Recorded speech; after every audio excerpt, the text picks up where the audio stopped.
What do you know about autism? Probably about as much as I do, which is quite frankly not a whole lot. I've even caught myself on occasion saying, hey, that kid must be autistic, or I think they're on the spectrum, or they must be high functioning, or even worse yet, I really feel sorry for the kid and I feel sorry for the parent. It must be really difficult and to go through that. They probably go through a lot. Well, all these things are probably a little bit off the mark here because autism is very complicated. I asked one of my friends to stop by and to shed some light on autism. Her name is Chuki Naylor. She is a wife, she is a registered nurse, and she is a mother of an awesome kid. I mean awesome. She spells it A-U-S-O-M-E. Awesome. And she stopped by my studio to hopefully to give some insight on what it's like to be the parent of a child with autism.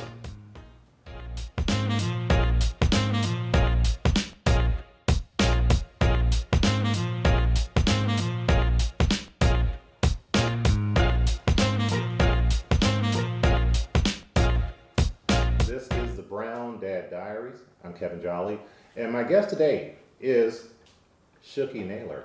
Yes. Hey, Chuki. Hey, Kevin. How Thanks you for doing? having me. I'm glad you're here. Hey, the intro here, we talk about awesome and awesome kids. And tell us, that awesome AU, what is an awesome kid? So, most people dub the word awesome to describe a child with autism.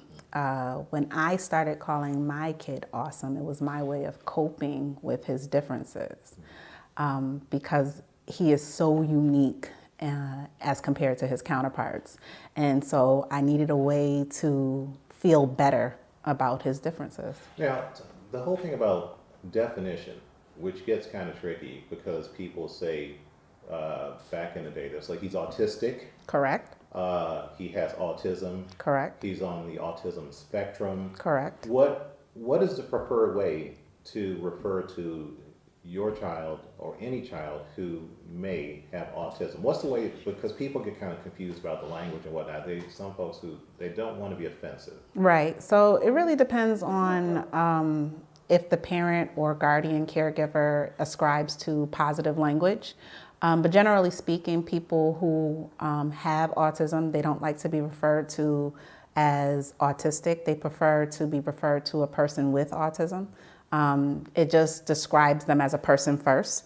I personally, for me, it doesn't matter. And he's yet to describe or offer concern about how someone describes him. So until that happens, if you call him autistic or you call him a person with autism, it matters not to me. So what is autism?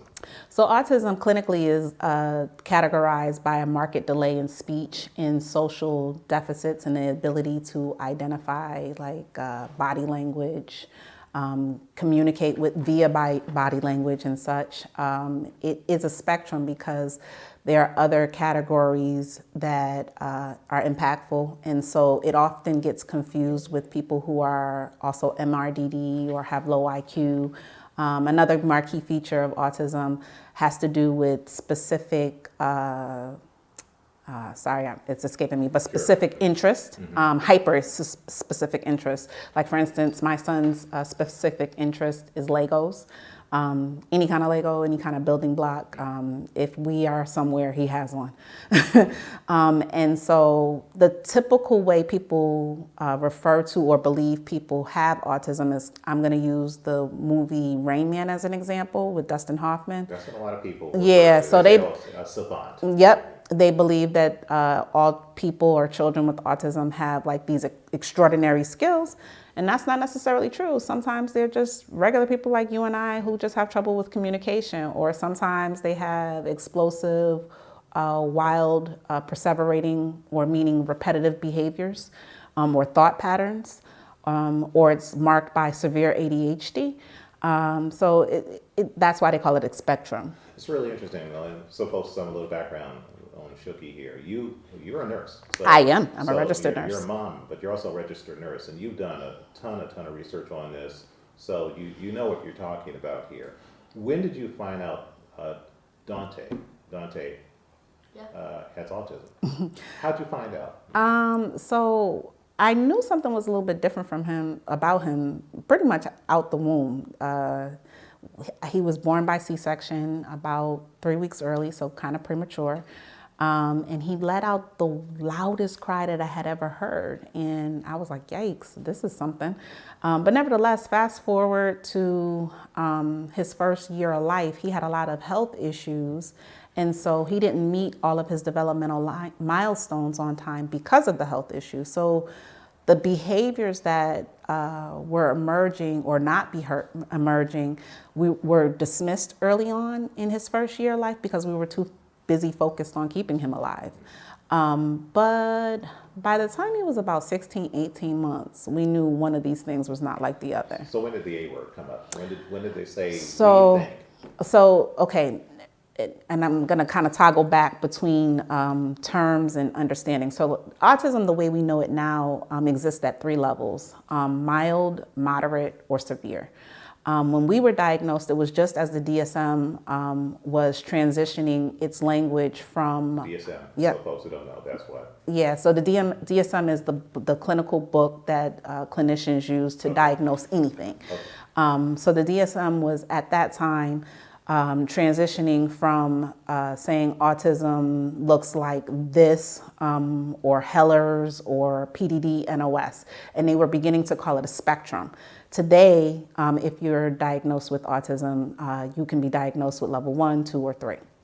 So I say that to say, when we were diagnosed with something called PDD NOS, which is pervasive developmental delay not otherwise specified, which basically means that in every area of social emotional parts of life, you would fail to thrive.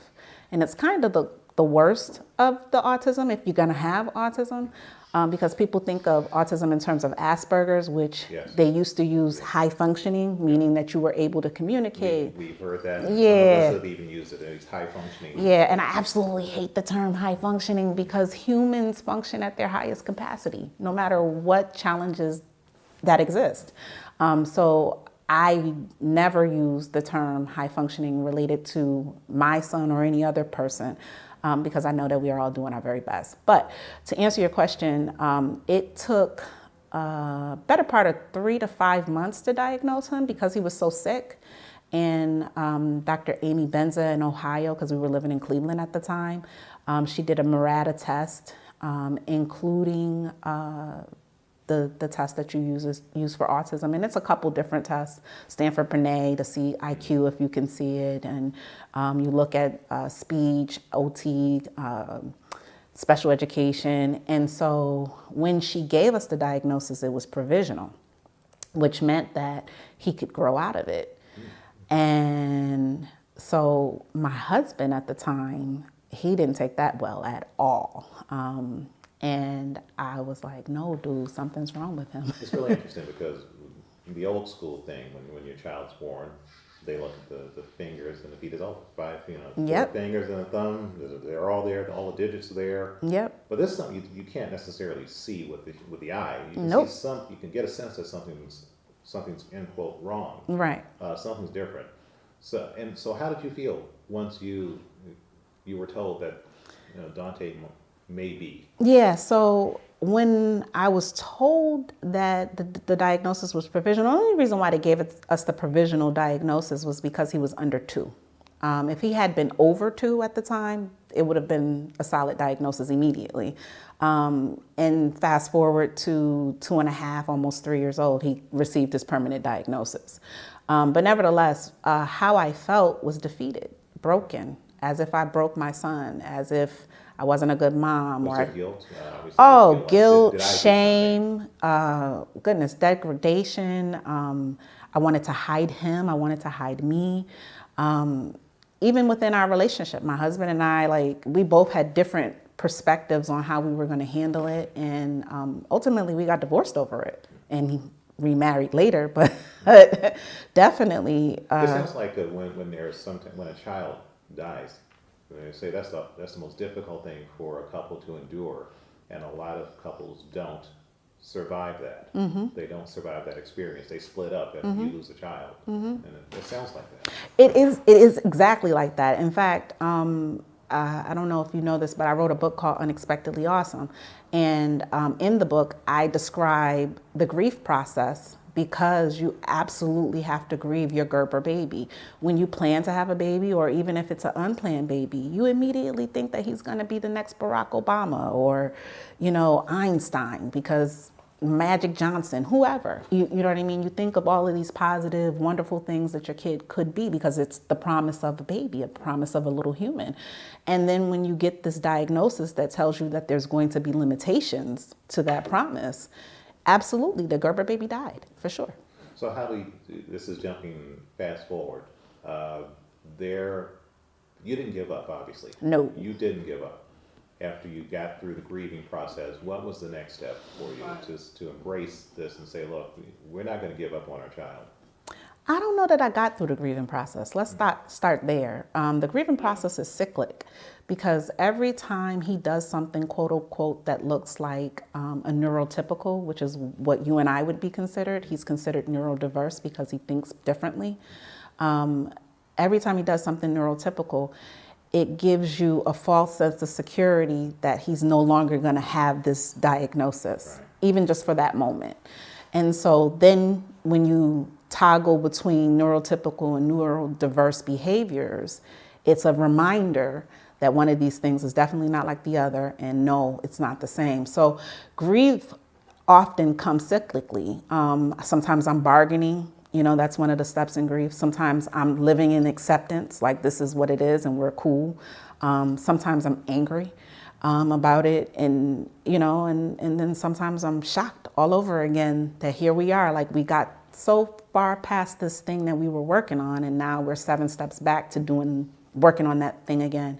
Like for instance, I'll use an example of he wanders. Children on spectrum tend to elope. And it's funny, today in my memories for Facebook, I told a story about him leaving me in Kohl's, and now I'm panicking. And just about the time that I'm ready to shut the store down, I hear, Chuki Naylor, can you report to customer service? And my name is so different that if someone was calling my name, my son had to repeat it. And so I was upset that he had walked away after I had told him not to, but elated that he had developed the skill to be able to, one, ask for help, communicate his needs, and tell someone his mom's name. So, it gets tricky, but at the same time, the grief process, it definitely is a cyclic process. Is there solid ground anywhere? Because it sounds like you're walking on earth that's always moving. And do you get to a point where you say, this is okay right here, maybe I can get to the next step? I think there's solid ground so long as your perspective of what's happening right now is real. Like, Donte, I think that right now we are in a space where I understand enough about his needs that I'm able to allow for him to be all of himself. But that doesn't negate the fact that when the teacher calls, I still get a stomach ache. So the solid ground is knowing that it's going to be okay, even if it isn't okay right this moment, because we've experienced. How did you get to that place? Ooh, prayer, a lot of prayer. Like a lot of prayer, counseling, personally for me, to validate that it was okay for things not to be okay and it wasn't my fault.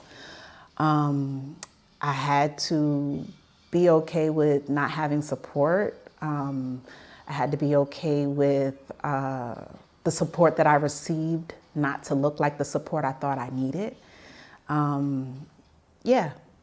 It takes those kinds of things. Is there a cultural aspect to this? Because there are a lot of things, we talked offline here before we went on air, about things that aren't spoken or talked about within the African American community. Mm-hmm. And autism may be one of those things. Not maybe. Yeah. Okay. Yeah, not maybe. So where is it in terms of the discussion? Also, diagnosis. I mean, I quite frankly, knowing you, but I know probably 5 or 6 families that have a child with autism in the African American community.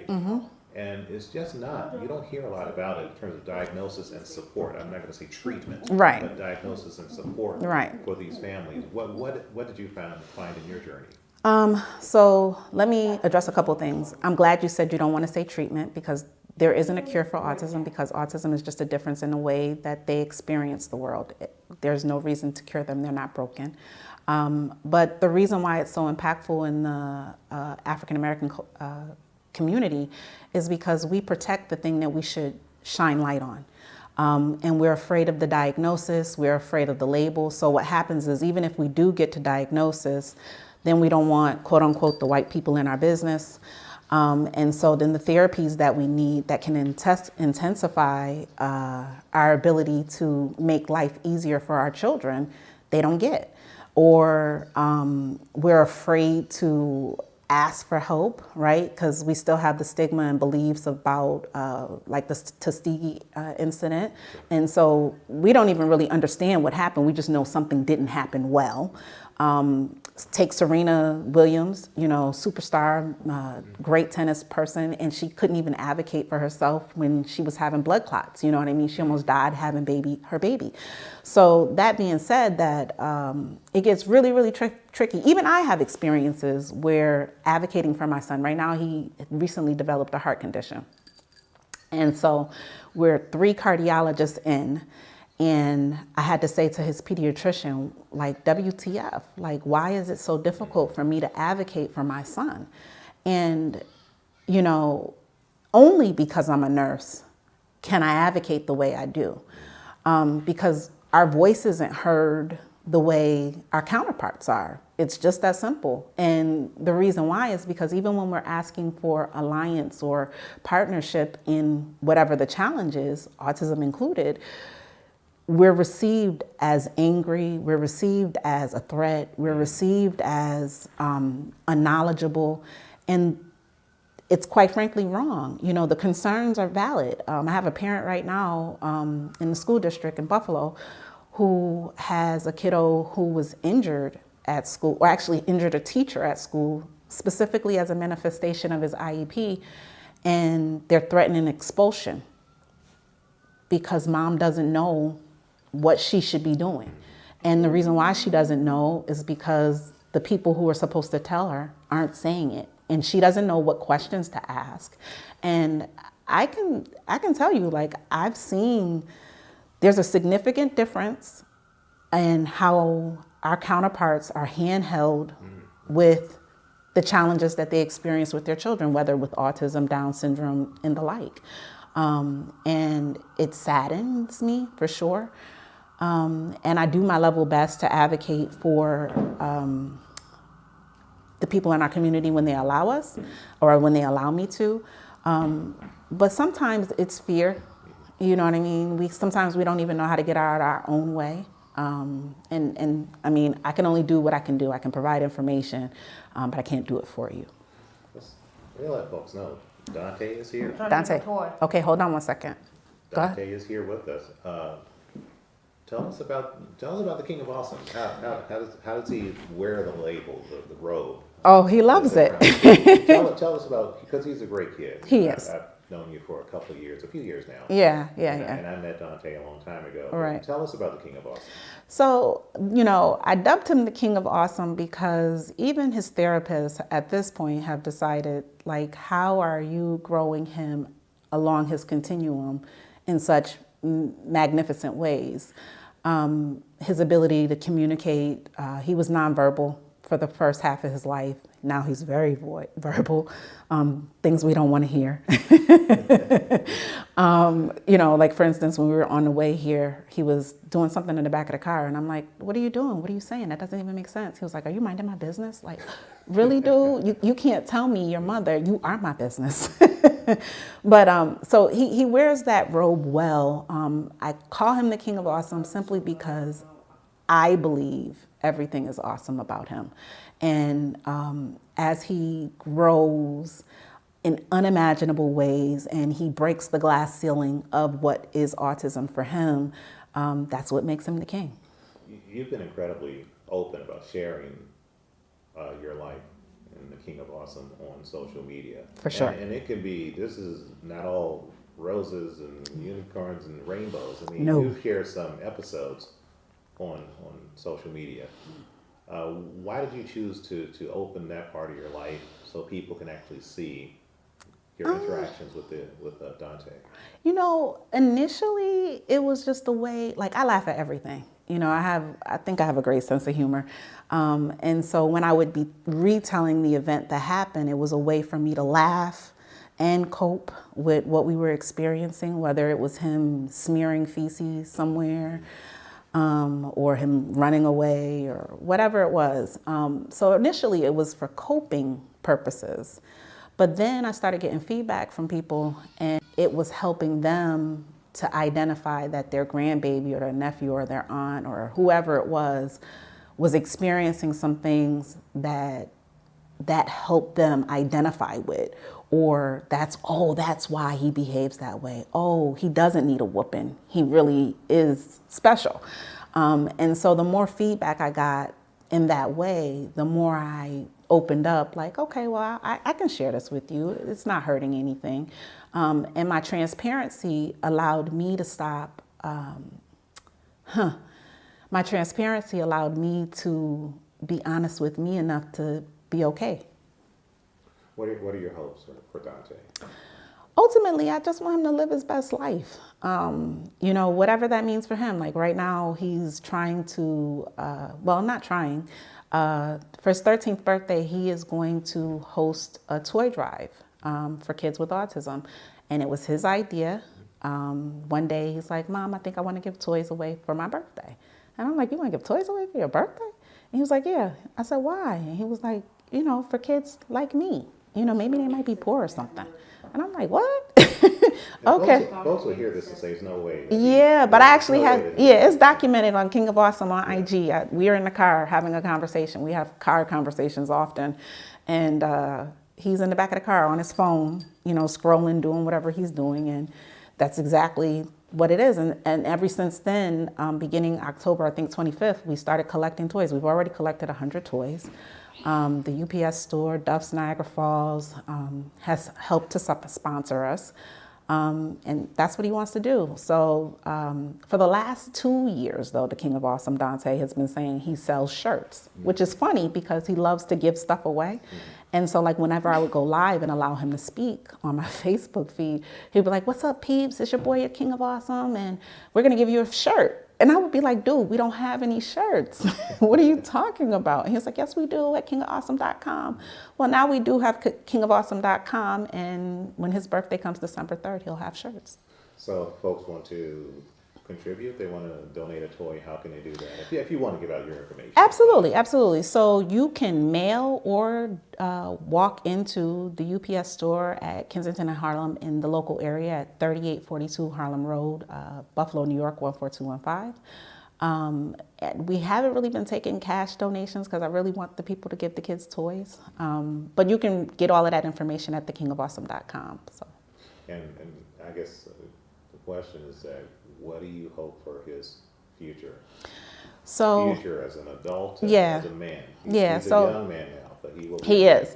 You know, and it's funny you say that because when we were leaving one of his pediatricians, he's got like 6 of them. We were leaving one of the offices, and I was concerned about his height. He's going to be 13, and he's barely 5 feet. And his father is 6'3" or 6'2", and I'm 5'5", and so I had hoped. Bruce is a big man. He's a big guy. He's a big guy. Yeah, he's a good looking guy. I like him. But my son is small comparative to his brother and his father. And so my pediatrician had to put something in perspective, and I'm glad you mentioned this. She said, well, Chuki, you know, I have 13-year-old kids who are 6 feet on spectrum. She said, you know, you could be dealing with that menacing fact. And I think about the social justice climate we're in, and how he's perceived as a cute kid still, and how nervous I get sometimes when we're in Target, you know, walking around and just going about our everyday lives, and what happens that day where he doesn't look like the cute kid. So my hopes for him is, one, for him to be gainfully employed, because children or people on spectrum have trouble with maintaining jobs. They have trouble with maintaining relationships. My hope for him is to have a relationship with someone who sees him. My hope for him is to graduate high school. In fact, he's in a self-contained classroom, but the conversation is that we might be able to move out of it next year. So those are my sincere hopes for him. And he does an amazing job, and I expect that he'll do well. All right. Hey, Chuki. It's so funny. This is just the coolest thing. Thank you so much for sharing so much about this, because this is an educational experience. A lot of us, we walk that line where, you don't really talk about it. You don't really know how to talk about it. What should they say if people are uncomfortable talking about this? How should they talk about it? You leave us with that. If they see you in a store and maybe Donte child has a meltdown or something, how should people open a discussion about this? Lead with kindness. Yeah, just lead with kindness. It's okay not to understand something, and it's even okay to ask. But lead with kindness. Simply say, hey, I want to help you. How can I help you in this moment? And you'd be surprised. Parents who are raising children with special needs, not just autism, we want help. You know what I mean? And we want you to see that we need help, and we will receive you well if you're just kind. I will say that sometimes in our minds, we believe that you're looking not to be kind and not necessarily bewildered. And that's something that we could work on. But lead with kindness. Simply say, hey, can I help you? You look like you're having a moment. And I promise you, I will tell you, I am. And yes, please help me. Hey, we're going to leave it at that. And again, thank you so much for being my very first guest. Oh, no, thanks for having me. This has been awesome.